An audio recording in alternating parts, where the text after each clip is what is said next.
It's a homeowner's worst nightmare. A house fire or a fierce storm or flood comes through and leaves your house in ruins. And it happened to Tom Stobbs. That it somehow came down the culvert. Luckily, he had made it a habit to update his homeowner's insurance. So he was prepared when wildfires whipped through his neighborhood. About every 24 months, I just get on the phone with the agent and say, okay, here's the deal, and I'll make sure that I'm covered.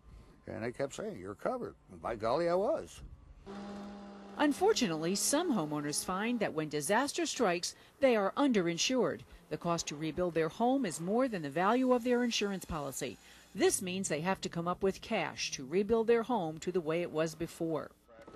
Homeowners need to remember that it is their responsibility to have enough insurance coverage.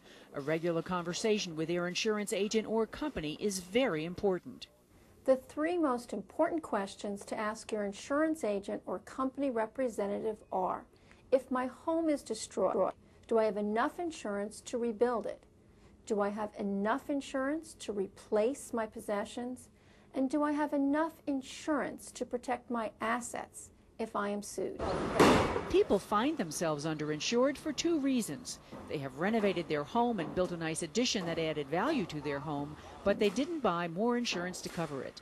Or they live where construction costs are very high. When a fire, windstorm, or other disaster destroys their home, they find they don't have enough insurance coverage to rebuild. One way to determine the building costs of your home is to call an independent appraiser. Then review your policy to make sure it reflects current construction costs. If it does not, call your agent or company representative to purchase additional coverage. And consider buying an inflation guard endorsement, which will help your coverage keep pace with rising costs.